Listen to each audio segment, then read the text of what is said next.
Our last page. Let's go. Last one. Sorry about that. This page 5 was a little crazy. Page 6 will also be a little crazy because we're at the most advanced aspects of the material for Algebra 1. We're again just seeing what items do we know. Is there stuff that you know that's going to be covered this year in Algebra 1?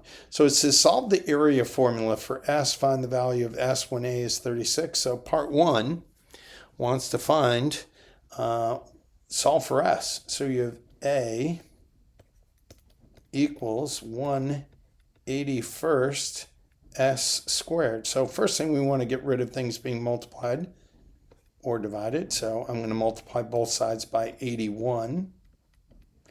81 in the numerator cancels with 81 in the denominator. We're left with 81a equals S squared. What gets rid of a square is a square root. So we're going to take the square root of both sides. Okay? So we're going to take the square root of 81a and we're going to take the square root of S squared. So I'm going to separate those into each, because they're being multiplied, I can separate them under their own house, and a square and a square root will cancel, so we're left with S. Square root of 81 is a perfect square, so we get 9 rad A equals S. So 9 times the square root of the area should equal the side. Good. That's what S equals. And now part 2 says find S when A equals 36. So if we take this formula and fill in 36 for A, 36 is a perfect square. So 9 times 6 is 54. So the side length should equal 54. Nice. That's how it becomes really nice and easy when we solve for the other variable. Solve by completing the square. Okay, this is definitely very advanced. So we want to get rid of our constant. We're going to move the 14 over. That gives us x squared minus 10x equals negative 14. Completing the square, we're going to take half of my b value, and square it. So that's the formula to completing the square. And that gives me negative 5 squared, which equals 25. So if this was a 25, this would be a perfect square, a binomial square. Excuse me. So I'm going to factor this, and I have to balance out the equation. That's why I added 25. So this is a binomial. I completed it, so it's going to be a binomial square. I take half of my b value. And this gives me 11, I think. Yep. And now we're going to square root. We'll take the square root of both sides again. When we take the square root of a variable being squared, we have to do plus minus. So equals plus minus the square root of 11. And let's do this. Let's move that there for a second. The square and the square root will cancel. That's x minus 5 equals plus or minus the square root of 11. Let's isolate x by adding 5. You get x equals 5 plus or minus rad 11. And that would be your solution, 5 plus or minus rad 11. That's the solution to it. Determine whether it has a minimum or maximum value, then find the value. Since a, the coefficient of x squared, is negative, a equals negative 1, it's going to be upside down, and so it's going to have a maximum. It's going to have a maximum point, and then find the value. So it wants to know. This is called the axis of symmetry. The axis of symmetry is on an x coordinate, and that x is the opposite of b over 2a, where a is negative 1, b is negative 14 and C is negative 50. So the opposite of negative 14 over 2 times negative 1, which gives me 14 over negative 2, or negative 7. So that is my x location. So I know it's going to be negative 7, some y value. So if I want to find that y value, I'm going to plug that in. I'll plug in negative 7 for my x. So negative 7 squared minus 14 times negative 7 minus 50. Y equals the opposite of 49 plus, what's that, 28, 7, 8, 98 minus 50. So we have negative 49 plus 98 minus 50. That gives me 99, negative 99 plus 98. Y equals negative 1. So that point is negative 7, negative 1. That maximum point, what? It said negative 6, negative 5. Did I do some math wrong?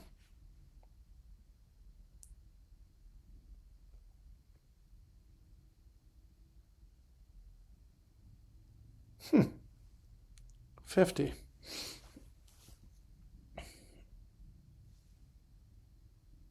Oh, sorry. Negative 1. Yeah, negative 1. Sorry. Yeah, sorry. I was looking at problem number 51. Yeah, negative 1. So then find the value. The value is negative 7, negative 1. That's correct. I did it correct. I knew I did it correct. Solve the system.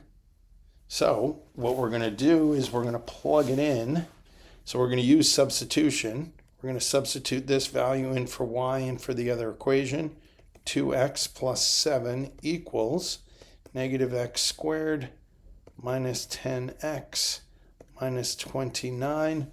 We're going to move everything over here. We're going to add x squared, add 10x, add 29 to both sides, add x squared, add 10x, add 29.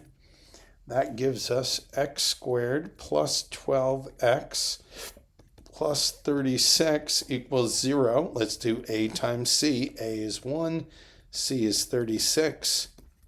Factors of 36, 1 and 36, 2 and 18, 3 and 12, 4 and 9, 5 no, 6 and 6. Signs are the same, both are positive.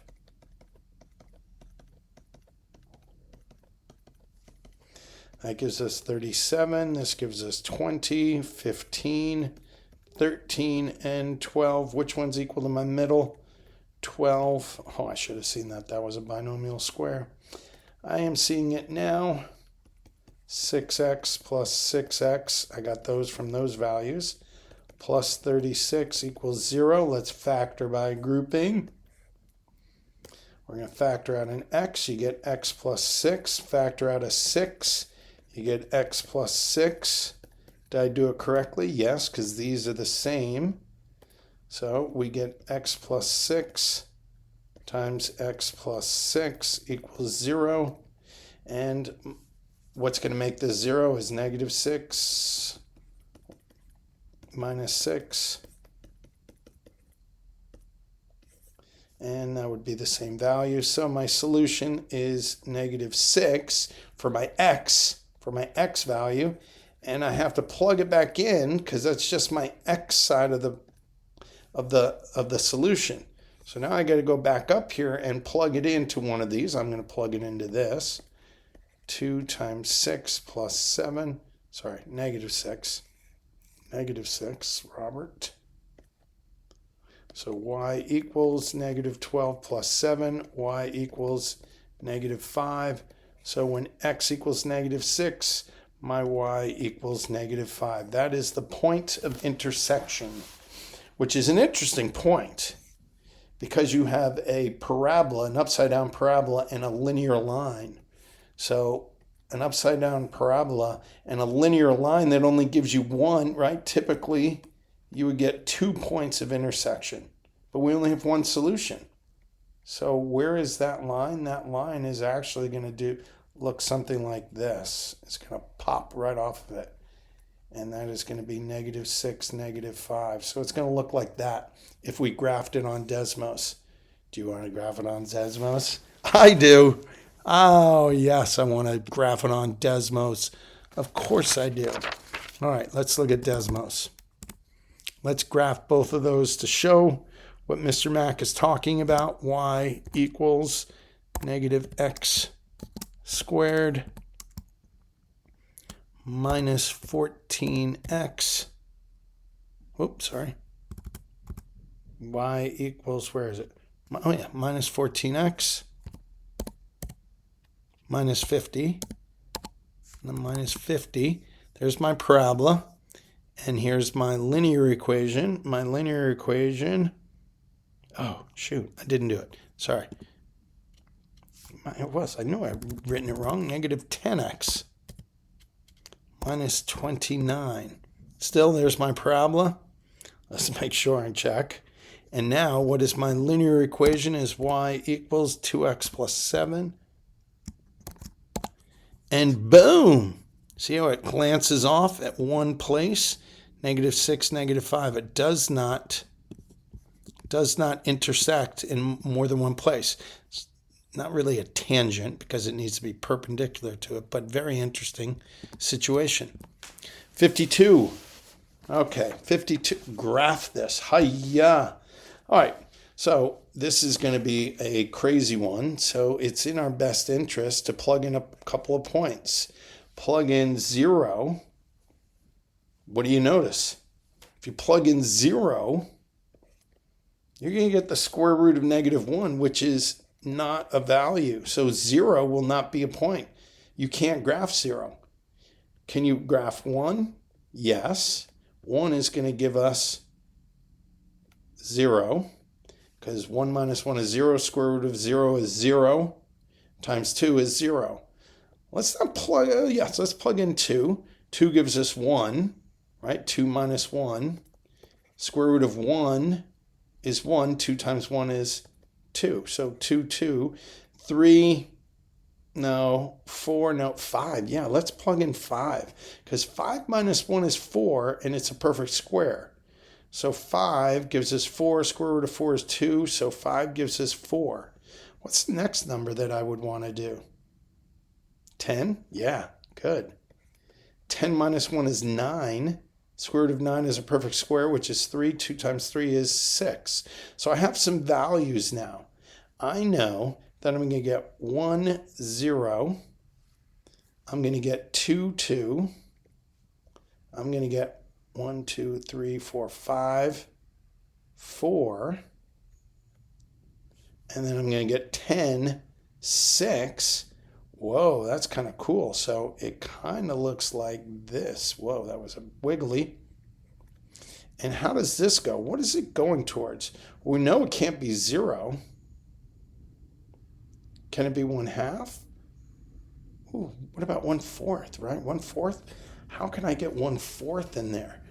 Well, what value would give me 1/4 as an answer? So x minus 1 produce 1/4. So if we add 1, oh, so if x equals 5/4, if x equals 5/4, we would get 1/4 as my output, right? Or as in that, right? We would get 1. So if I plug in 5/4 for x, that would give me 1/4 inside here. The square root of 1/4 is 1/2. 2 times 1 is 1. What? How cool is that? X. Oh, yeah, that makes sense. Sorry, I went the wrong way. I didn't get closer. I actually went in between 1 and 2. I wanted closer to here. So what value for x? Well, 1 is my lowest value, because anything lower than 1 is going to give me a negative number. So does it look like that? I think it kind of looks like that. Might even do that, because you can't go to the left, because anything left of 1 is going to be no solution. So I think my parabola, or I think my graph looks like that. Let's try it on Desmos. Yes, you knew I was going there. Do you see how much I use Desmos? Yeah. Y equals, what is the formula? The formula is, what was that graph? 2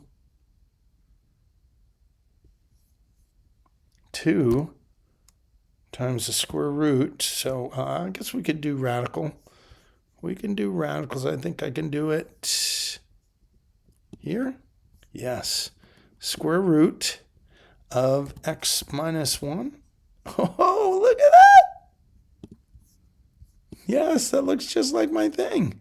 Look at my values. 1, 0. What were my other values? Oh, let's look 5/4. Let's look at 5/4. Yeah, 5/4 is 1 1/4. Yes. Look at that. What was another one? 2, 2. Does 2, 2? Boom. So that's what our graph looks like. Good. So I plugged in some points. I figured some stuff out. I made sure. And that's awesome. I like that. Nope. All right. So where does that vertex or that starting point shift? This is in a vertex. So I'm going to assume it's going to be 1, -5 is going to be my starting point.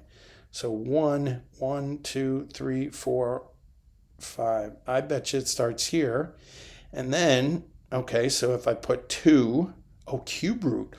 Ooh, that's going to be a shift. So it's going to look like this. And that's going to be my changing point, I think. We'll try it out. Let's try point. All right, so 1 gives us 0, -5. Yeah, right, exactly. All right, now cubes, perfect cubes. So what's another value I want? Cubed, so is going to be 8. So how do I get 8 inside here? Well, that would be 9. So 9, comma, 9 gives me 8. The cube root of 8 is 2. 2 minus 5 is -3. Okay, that's cool. And here's the interesting thing. Oh, we forgot 1. Hello. 0 would have been okay. Or 2. Let's do 2. 2 minus 1 is 1. Cube root of 1 is 1 minus 5 is -4. Here's the interesting thing is if we found 0, the other side of it, that's -1. The cube root of -1 is -1. So that makes -6. Are these the values? So 1, 5, let's go 0, -6. 2, -4. It looks like it's linear, but it's not. And then we're going to go 9. 1, 2, 3, 4, 5, 6, 7, 8, 9, -3. 1, 2, 3. So notice it starts stretching real fast. So what gives me -9 would be -8. -8, -1 gives me -9, which would give me the cube root of -9 is -3. Oh, -8, -8. 1, 2, 3, 4, 5, 6, 7, 8. 1, 2, 3, 4, 5, 6, 7, 8. So that would go like this. So it looks like that. Let's check it out. So let's change it up a little bit. Let's change that equation. That equation was the cube root. Oh, I gotta get rid of that. So does it have a cube root? Can I do a cube root? No, it doesn't have the ability to do a cube root. So I'm going to have to do that quantity, x minus 1 to the cube root is 1 divided by 3. And now we got to shift it. Plus 5, minus 5. So it gets shifted from the parent. And that's what our equation looks like. Let's look at some points. We have 1, -5. Yep. What's 2 going to be? 2, -4. Yep. Let's check that extreme over there. Let's look at 9, 3. So 9, -3. 9, -3. All our points worked, I think was -8 too, right? -8. Oh, no, that wasn't it. Oh, it was -8, 8. What did I do wrong? -8. Nice -8. -8 is -7. What did I do wrong for -8? -8 and -1 makes -9. Oh, -9 is not a perfect square. Sorry. Duh.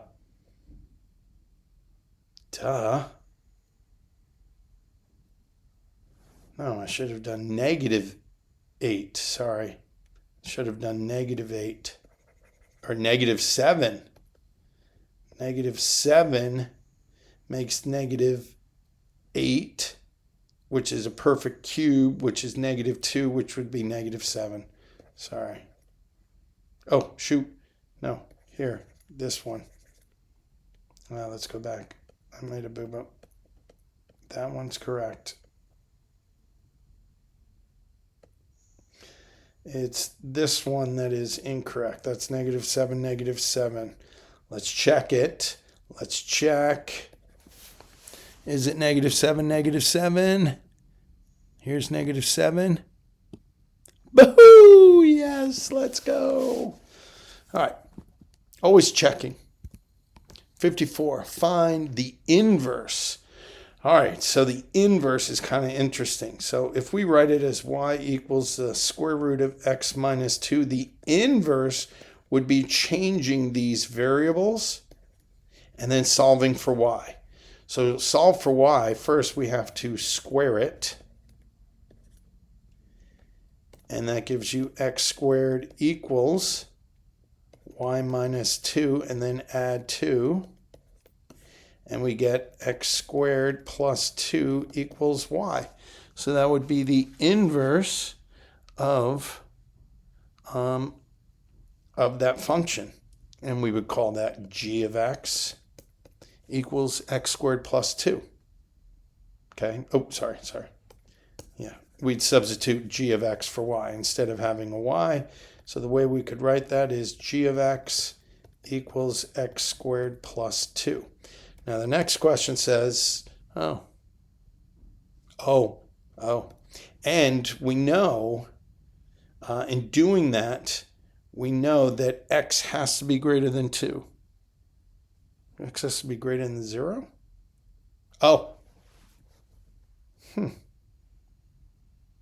X has to be greater than 0. I don't know about that. I think it has to be greater than 2, doesn't it? Let's check it out. Go to Desmos. We are using Desmos so much, so let's graph this.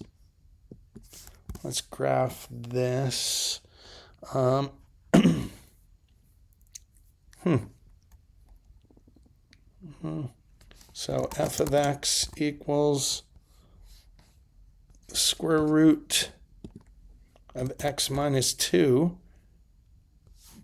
Yeah, right? X has to be greater than 2. But does it work on the inverse? If we do the inverse of it, g of x equals x squared plus 2. Oh, yeah. Well, there is no... Why does x have to be greater than 0? They say x is greater than 0. I think x has to be greater than 2. I'm going to say, with the understanding that x is greater than 2. Greater than or equal to 2. Yeah, that would be mine if there were some parameters to it. Use box and whisker to find the range. Okay, these are fun. 82 minus 77 gives us 5, so the range is going to be 5. What percentage of the data is between 79 and 81 is 50% of the data, because these are quartiles. Find the interquartile range. Find the interquartile range. That one I don't know. So let's take a look. No Desmos this time. Big ideas, learning. interquartile range. I think that's what I said, right? Interquartile range. Box and whisker.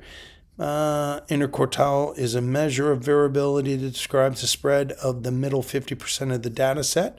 Okay, so we look at the middle, and that is a 2. So that's the inner 50%. So 81 minus 79. So it would be 2. IQR equals 2. Are the data more spread out below or above? It's below. Hello. Below. Because there's a bigger gap. It's more spread out here. Because that's just 1 and that's 2. Yeah. Use the data in the table to display the data in a histogram. Okay, that histogram is going to have a y-axis and an x-axis. We'll make my x, this will be my x, this will be my y. So intervals. And those intervals are 1 and 8. So 1 to 8, 9 to 16, 17 to 24, 25 to 32, 33 to 40, 41 to 48, and 49 to 56. Okay, and the frequency is up to 29, so it's 2, 4, 6, 8, 10, 12, 14, 16, 18, 20, 22, 24.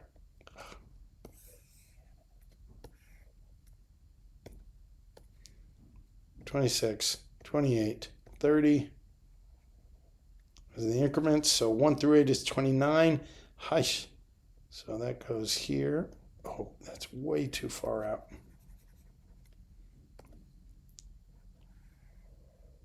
That's that. Is 22, 4, 2. Well, that's 2, 4, 6, 8, 10, 12, 14, 16, 18, 20, 24, 26, 28. So 20 is going to be there. Is going to be 18. It's going to be 12. It's going to be 6. Wow, it keeps decreasing. It's going to be 3 for both of those. So it looks like that. Boom. And this is frequency.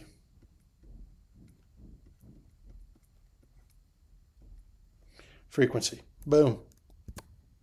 Describe the shape of the distribution. It is skewed.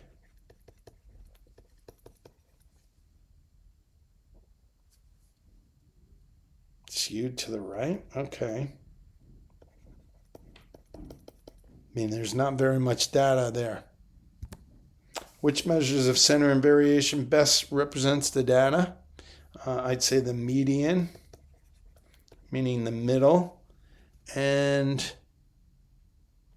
the 5-number summary. Don't know what the 5-number summary is. 5-number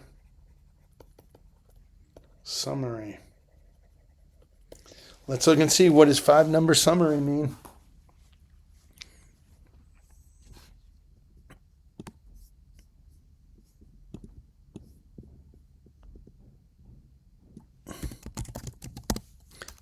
Five-number summary, they knew. The 5-number summary in Big Ideas Learning is a set of 5 values that describes the distribution. Quartile 1. Yeah, I like the box and whisker would be really good here because it would show the skewing of the data. Oops. So just how it's heavy down here. Let's see what else. First quartile, yeah. 5-number summary provides a concise overview of the data's range concentration with the quartiles and medians. Yeah, so I get it. That makes sense.